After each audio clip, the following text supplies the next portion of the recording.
Hey guys, Christy from Voice Chasers here, and today I have voice actor Eric Bauza with me. Hey guys. Hey internet, I'm using the same joke I did in the other interview with Pete Browngarden. Maybe you haven't seen it. Maybe if you not, should watch you should click on the button wherever I put it on YouTube. Yeah, but not right now. We're in the middle of a thing. You probably want to watch him first. You might want to check it out first, and if you like it, then go to the other one. So, on Wednesday we had the premiere of I Know That Voice. Yes, we did. And I finally got to meet you there. I was starstruck. Likewise. I was like, voicechasers.com. I've only, biggest compliment ever. Only known about that site since forever. Yeah. And the documentary, we've been waiting for like 20 years to get something where, you guys are all... They were just waiting for me to get good at voiceover acting. So they could do a movie on you. Documentary. Yeah. I was honored that they'd wait that long for me. No. And what did you think of the final product? I wish it could have been a 12-hour documentary, because I feel like there's so many people that there's so many people involved. It's such a small but big, small universe. Yeah. And I feel like they could have gone on for weeks if they really wanted to. But hey, you gotta make something that people can sit down and watch.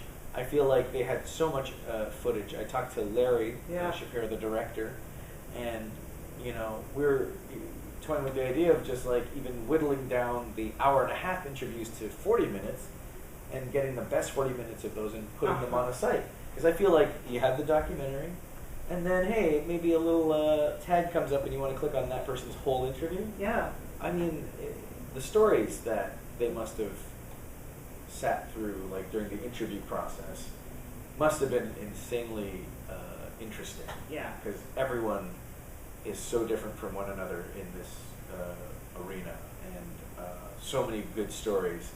So many people that started one way and ended up this way, or wanted to be here, or you know what I mean? We need DVD extras. I think so. DiMaggio. I think so. Get on that, John, please. And one of my favorite parts of the documentary was you doing the Chris Rock impression of the whole Emmy speech that I know a lot of people out there. A little spoiler if you haven't seen it. Spoiler. But, there's a little animated bit in there, and it was just one of those like. Your Chris Rock was spot on. Oh really? Thank you. There's something about that attitude. Chris is just he's such a funny person. Yeah. And, he has such a unique voice that I feel like. That I feel like a lot of people could take what he said at the Academy Awards one way or another. And I feel like, in his defense, as coming from a celebrity standpoint, but he's even more than before he became a celebrity. He was a comedian, a stand-up comic. Sure. So stand-up comics have a very unique voice, and if they have, a cadence to how they talk, then that's probably why they get selected to do voices. Like Seth Good Rogen. point. Yeah, Seth Rogen has a very unique voice, he's always like rumbling around and he talks like that, and his laugh, Yeah. I feel like that's a funny voice. I want him to do a voice of a cartoon, Same thing with Chris Rock. So, sure. In that defense. But, Tom Kenny had said it in the documentary, I Know That Voice Best, where it's like they get paid to sound like them, and most voiceover artists get paid to sound different than your normal voice. Or sound like them when you need to replace them. Because listen to my normal voice. Doesn't it make you want to throw up a little? It's really gross. It's wonderful. It's not what you think would come out of a short, squat Filipino man. It's like I'm 5'5" Filipino, but my Adam's apple is 6'7" Caucasian white man. It's weird.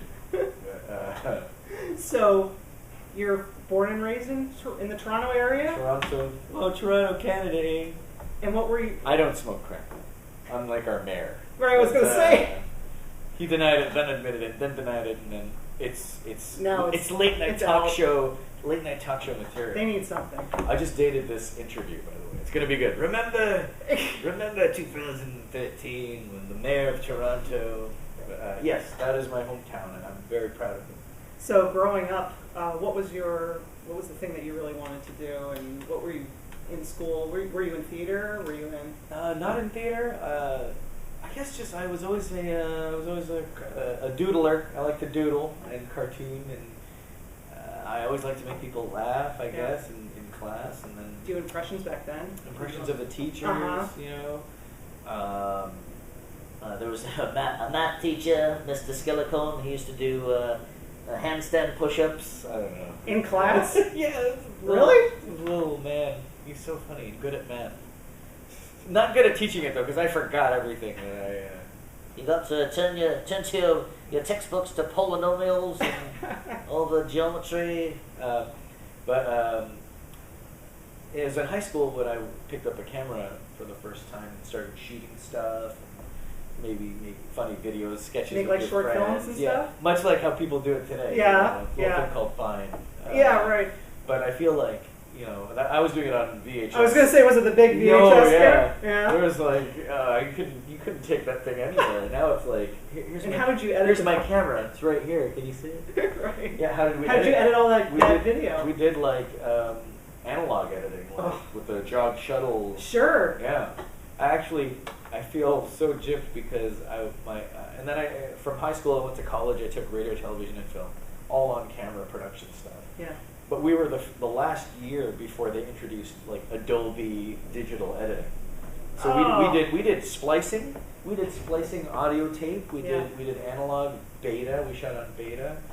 And then right when we graduated, these new computers. Well, we're in the digital age, and I was like, I want my money back. Yeah, right. Yeah, so it's interesting, but I don't come from a theatrical acting background, but I feel radio had kind of paved the way for me and gave me an interest in voiceover.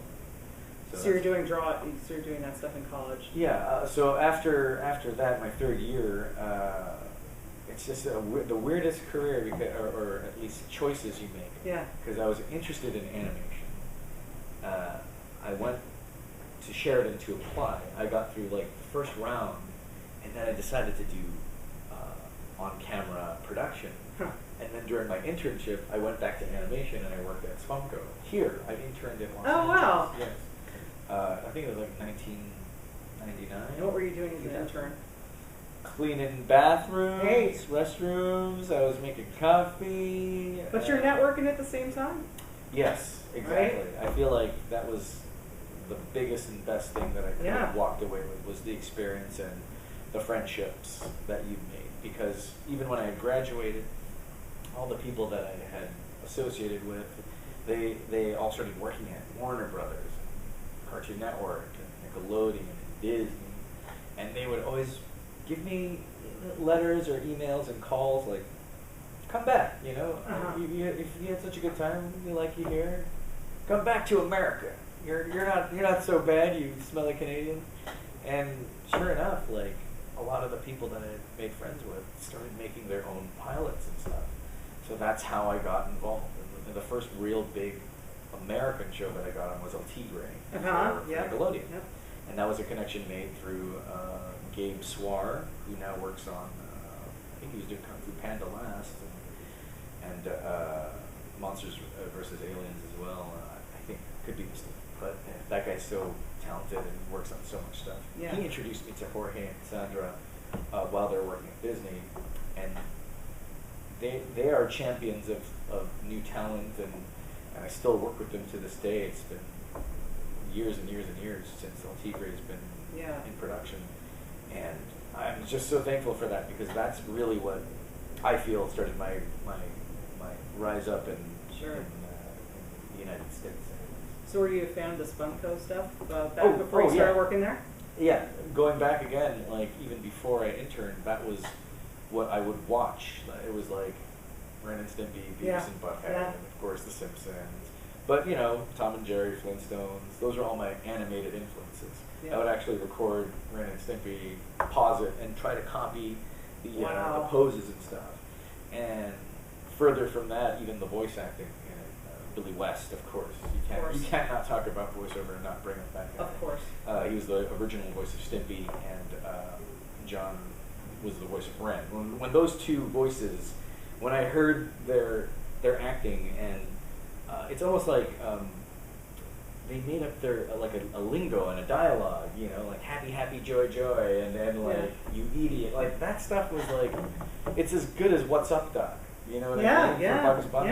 And I feel like they created, when something hits the airwaves or TV or the internet now for that matter, and it has that cachet, that repeatable, you know, Mike Myers is the king of catchphrases, I think, from Wayne's World to, you know, Austin Powers, for that matter. When you've hit a nerve where people are walking around saying your catchphrase, then I feel like that's, you kind of made it. So for me, Ren Stimpy really struck a chord, both sonically and visually. You know, he was like the Quentin Tarantino of animation. Like, he took what he loved about Hanna-Barbera and Warner Brothers, mishmashed it up and made it. And John Kay was there when you were interning, I presume. Oh yeah, yeah. So that was a little bit of the draw for me to go, was like, I had forgotten about Ren and Stimpy because in Canada we only had like the first season, and because there wasn't an animation outlet for it, there was no specialty cartoon channels then, and I was like, oh gosh. When I saw the job posting looking for interns, I needed to apply because I was like, who knows, you know, like he might be making the next Ren and Stimpy. He also gave me like a good start in voiceover and taught me the, you know, like, the do's and don'ts of like, what to expect from good acting, anyways. Sure. You know? And yeah, that was the humble beginnings, and then from the internship, what happened then? Oh, like I said, like all those folks like started doing their own thing. One of the greatest friends that I ever made out of that internship, Matt Danner. You might not know the name right now, but within the animation community, he does like a lot of development on TV, like for so much stuff. He has stuff in development right now at Nickelodeon. And cool. He always looked out for me in a sense, like, hey, you know, like this guy believed in me when no one else did, and I gotta thank him for that. And I'll always be grateful. And yeah, like that's the thing. It's like working on projects with your friends. Like, you never know what's gonna hit. And one good example of that is a show that's coming out called Breadwinners. I was approached by the creator, Gary. D-R-F-A-L-E, well, Gary Doodles is his handle. Yeah. He hit me up on Facebook and was just like, hey, you know, I got this show about these ducks that you know, deliver bread. I'm doing a very bad Gary, by the way. He's like a young Howard Stern. You know, I got these. They deliver bread to other ducks. It's a cool show. Yeah. You think you do a voice? You know, and I'd never met the guy. Wow. This is just a Facebook. We got mutual friends. I see. So it was like that, and I was like, all right, just. I'll do the voice, just don't murder me. Yeah. And I met him. Power of network. Super nice dude. Yeah. And we just made this short, you know, and it was entered into the Nickelodeon Shorts Festival, and it is now going to be a series. And that blows my mind that, like, the old way of getting a show on TV is not outdated because it still exists, but the fact that you can make a cartoon that's as good as stuff that is on TV, or the potential to be in your own bedroom, is saying something. It's like the Wild West all over. Yeah, you know? Like anyone can make a show. And this guy just took it. He said, screw it, I'm just going to make a show that I believe in. I think you could do a voice, and would you be interested? And it's like, you have to learn how to say yes and no, but in this case, I wasn't doing anything on the Tuesday night. Hey. It's like, I could pay you in pizza. You look like the kind of guy that likes pizza paychecks. And I was like, yes, I do. No, he bought me sushi, actually.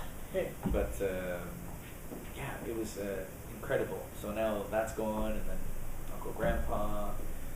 I'm doing Voices on Turbo, which is another... The animated series based on the film? Based on the film. Another kind of groundbreaking series that is Netflix's first... it's their first animated series, like their first. Oh, so it's Netflix. Their original production. So it's kind of a little bit of history, you know. Can you talk about your character on that show? Yeah, well, a little. He's a very negative guy, and in the movie he's Chet, and you know, it's originally voiced by Paul Giamatti. You know, it's you have to just sound like you're trying to bite your shoulders all the time. And that's got a little nasal and. He's just so good at that, Paul Giamatti. Yeah. Such a great actor in general. But that's being produced by Titmouse Animation Studios. Okay. There's Spümcø, and then there's 6 Point Harness, another studio that has helped me out, and then Titmouse, that they animate almost every Adult Swim show. Okay. at least they've taken over all the flagship shows. Venture Brothers. Sure. I played Lord Stingray on Super Jail. That's like one of my all-time dreams. And the fiendish Dr. Wu on Black Dynamite, for obvious reasons. Obviously, if you cannot see what I'm talking about, you can at least hear what I'm talking about. Yeah, like doing kids programming is one thing, but having a voice on like an adult, like risque. I know you have kids. Yes. And I know you keep them away from that stuff. Yeah. As you should. But like for me as a voiceover artist to know that you can play in all arenas. Sure. It's a lot of fun. That's the point. Yeah. Yeah. So. Okay. Yeah. And then how did you get your first voiceover gig? Well, it was like Ripping Friends was the very, very first one. Again, going back to Spümcø, that was that one. And then after that show kind of came and went, and I moved back to Canada to do to finish graduating. Okay. And actually, come to think about it, I was trying to get could I do voices in Canada? And at that time, there wasn't like a lot of co-productions and studios were just kind of doing their own thing, and there wasn't like a lot of that stuff happening yet. What year was that? 2001, I think. Okay. Like it may have been the starting of it, but there really wasn't a lot going on like that, and a lot of the stuff still was happening here. Mm-hmm. So, in my mind, I'm thinking, well, the stuff that I really grew up watching was all made in Burbank, California. It was Hollywood, it was America, and not to knock Canadian animation or the product, because half of the things that are on Disney XD now are from Toronto. Yeah. Kid vs. Cat, all of them. Mercury Filmworks is a huge animation studio now in Ottawa, and they are now, I feel like, one of the go-tos if you're not going to Titmouse Canada on the West Coast. On the East Coast, you're going to Ottawa, and you're asking those guys to animate your show. They do an excellent job, and a lot of those guys I worked with during the production of the later Ren Stimpy show that was done in Ottawa. Mm-hmm. But yeah, so I was approached by John again after not hearing from him for a while. Hey, I'm doing this new show about a cat and a dog on a new network called Spike TV. And I'm like, Spike TV, what's that? It sounds like the first network for men. And it was really funny because at the time they were like, we know what men want. They want. I think they were only showing like reruns of Star Trek. They had MXC, Most Extreme Elimination Challenge. I love that show. I remember that show. And then they had Stripperella, which was a cartoon, cartoon by Pamela Anderson. Yes. Gary the Rat. Yep. And then adult Ren and Stimpy, which was so weird to me because growing up as a kid, again, like Ren and Stimpy being one of my bigger influences, I feel like when you have a kid show and they're trying to slip stuff under the radar, there's a charm to it, and I feel like that's what made it funny. Now, when you take an idea that was so popular for that and just go no holds barred, it could be taken, two ways. And I felt like, it's tough because nothing's ever going to be like the original, no matter how much you make it. Like with Looney Tunes, we all want to do the voice of Bugs Bunny, but we all know Mel Blanc is always going to be Bugs Bunny. The same way Billy West will always be Stimpy, And I feel like I felt like I had to work on it because of my inner child wanted me to, but my adult child needed to put gas in the tank. At the time I was like 25. Okay. And I was just doing PA work on the show first, and then I started doing animatics, which is the marrying of storyboards and sound effects and music. And as we know, Ren and Stimpy was such a sound-wise, it was the most different cartoon. It was like 1950s music from the APM music library, and then funny sound effects where there wouldn't be when Ren's eyeballs would come out, it would be the sound of a pane of glass getting shattered. The weird stuff that was for me groundbreaking, blew my mind. And again, Billy West will always be one of my biggest influences, and working here today now, getting to work with him and see him in action and becoming friends with him, it's just it's one of the most generous, friendliest guys you'll ever meet, and tip my hat off to him and a lot of the people. Going back to I Know That Voice, for me, if you told me 20 years ago that I'd be in a documentary with the same people that I grew up watching, Rob Paulson, Tara Strong, Jess Harnell, Maurice LaMarche, Jim Cummings, the list goes on and on and on and on and on. How surreal is that? Carl Saul's Rocky, Gray Delisle, Did I say Jeff Bennett already? Not yet. Jeff Bennett. Yeah. Like I remember a Looney Tunes record where it was in order around the room: Jim Cummings, Maurice LaMarche, Bob Bergen, Jeff Bergman, Jeff Bennett, Billy West, me, and it's like, I'm just here to hold I'm here to hold the microphone. I'm here to change this light bulb. But at the same token, it takes like 10 guys to replace the work of one man. So it's like very humbling. And I said, I felt like Robin in a room full of Batman. It was like it was just one of the best days of my voiceover career. What was the first time that you walked into a room and all those guys were all standing around? And what was your first experience when? Oh man, it was just like one of those pinch me, I'm dreaming calls, because I was doing the voice of Marvin the Martian. Yeah. Which for me, like, I wouldn't say I was like, as a kid growing up, like you watching Looney Tunes is eccentric, because it was, at the time, it was still like available. They're still showing it every Saturday mornings as reruns. Nowadays, I think it's harder to find. I think, and I feel like it's tougher to get kids interested in like maybe old school stuff. But they had done those like Nike era Bugs Bunny Michael Jordan commercials. Yes. I'm a kid of the '90s, so sue me. And whatever, I love them. They're hilarious, and they made me, and they still kind of made it true to the classics. They recreated all like the classic, Bugs Bunny gags, and Marvin was a big part of that campaign, and I just remembered like loving that, and Who Framed Roger Rabbit. Like that was like all your cartoons in one. Yeah. So for me to be in a room where all these voiceover artists, it was like meeting the cartoon characters. Was that the first role that you had, that all those guys were working at the same time? I'm really trying to think, because I know that I have the same agents as Rob and Corey Burton. Yeah. And I know Jeff Bennett.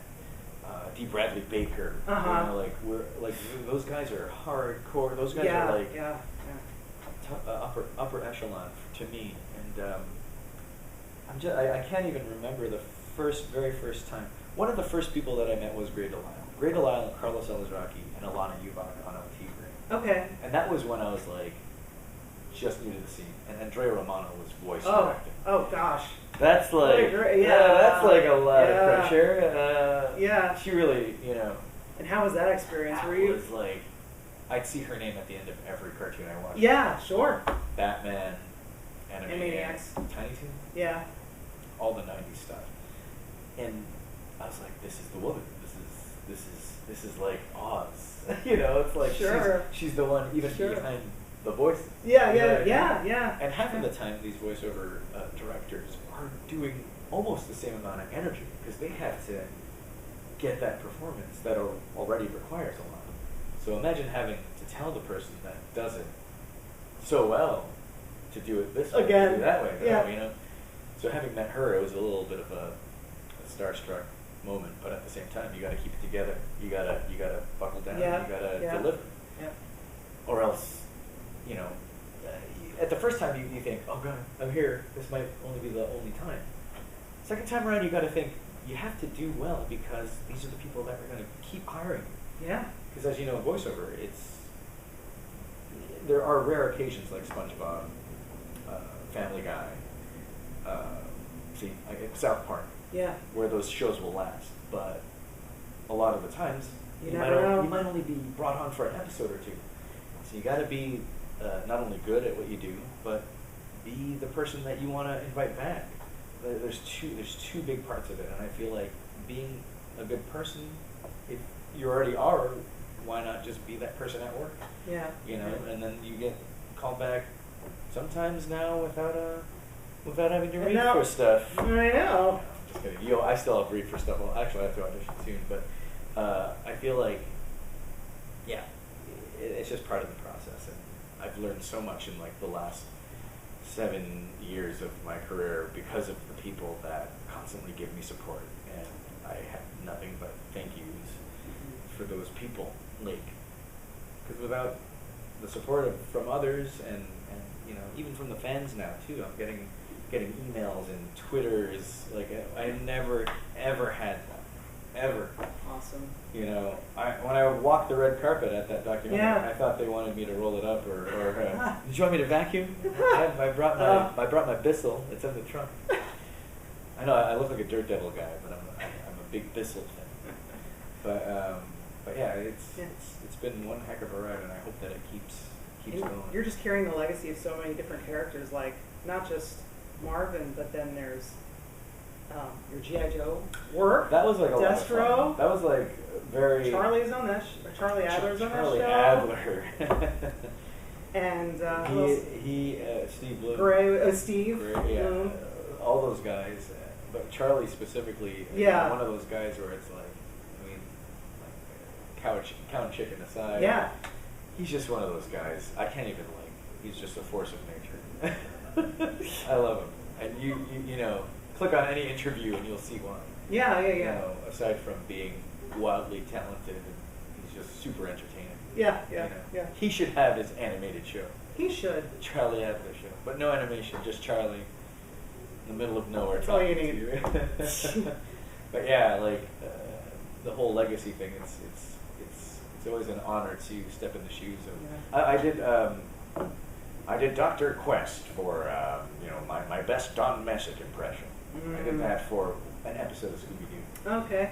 And I gotta tell you, I have Colette Sunderman to thank for that one, because we had done a pilot on something else, and she heard me do that voice, and she was like, "That sounds like Don," you know. Wow. And that day, I did it in the room, that voice in the room with Troy Baker was sitting beside me. He was doing Hawkman, Blue Falcon, and Frank Welker was in the room, and it was kind of like, okay, well, here's Freddie Jones from since day one, like the dawn of Hanna-Barbera. He was there when Dawes Butler and Don Messick and Mel Blanc were in their prime and doing their thing. Sure. And now he is, you know, it's unbelievable that man can do the things that he does for as long as he has, and stay so humble and so like, hey, I'm here with you.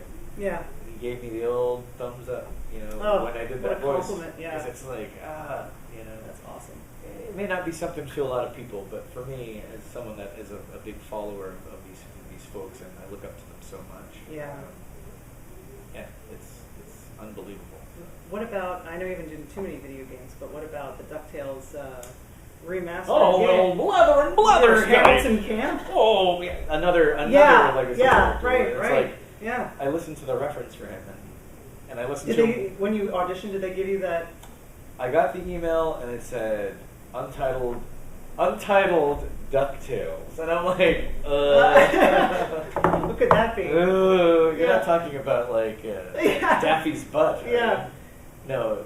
Did you watch that show when you were growing up? Oh yeah, the whole Disney Afternoon. Sure. Yeah, didn't miss one. Yeah. Chippendales. Run home from school and watch Disney Afternoon. Whatever happened to run home from school and watch something? Oh, I know. Now we got TiVo. I don't need to. Remember corded phones in the kitchen?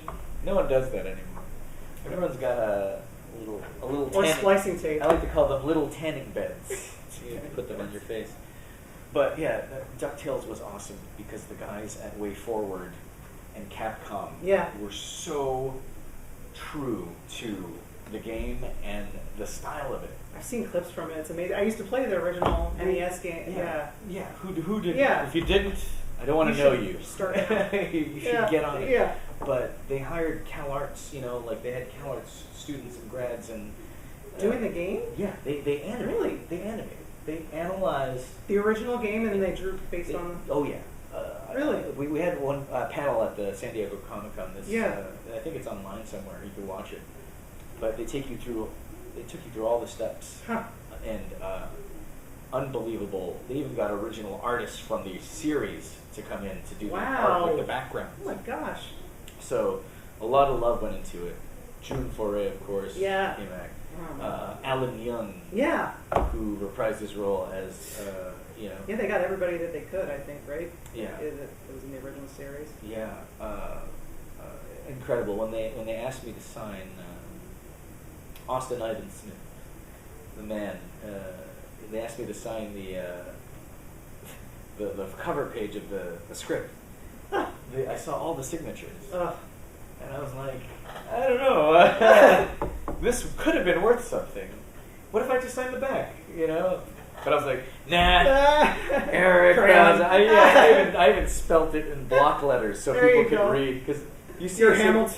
Yeah, when you see when you see the signature of like June Foray, you're like, that's June Foray. Yeah.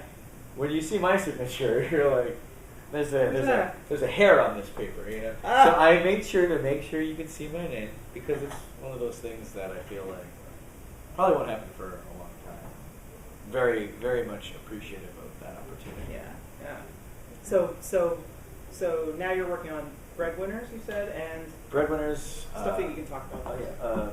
They have the website's up now. Okay. I feel like it's the early website. Okay. At least it's up, so they want people to know about it.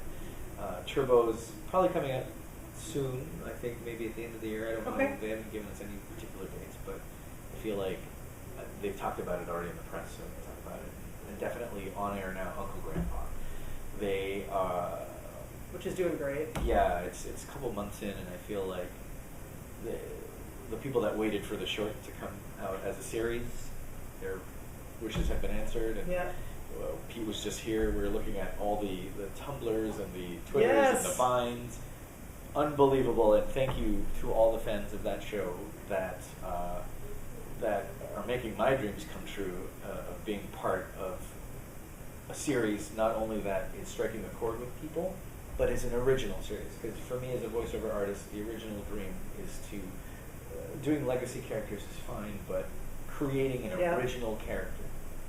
And I feel like that's, what will take you a long way, as any voiceover artist will tell another one aspiring, up and coming out there, is to, sure, if you could do like a Peter Griffin impression or this impression or that impression is fine, but the moment you come up with your own voice is when you know something, it's working. You know, and that's when you take advantage and explore more. And if you're making demo reels out there, that's what they want. I think you should wow them in the first 10 to 20 seconds of your reel, because that's all the time these casting directors and agents have. Is they have so many people trying. To go through. But if you could get as much range as you can, in the first 30 seconds at least, and original too, that's the best advice I feel I can give anybody. Thank you so much, Thank Eric. you. It was so great to meet you finally. Thanks, guys. Thanks, everybody.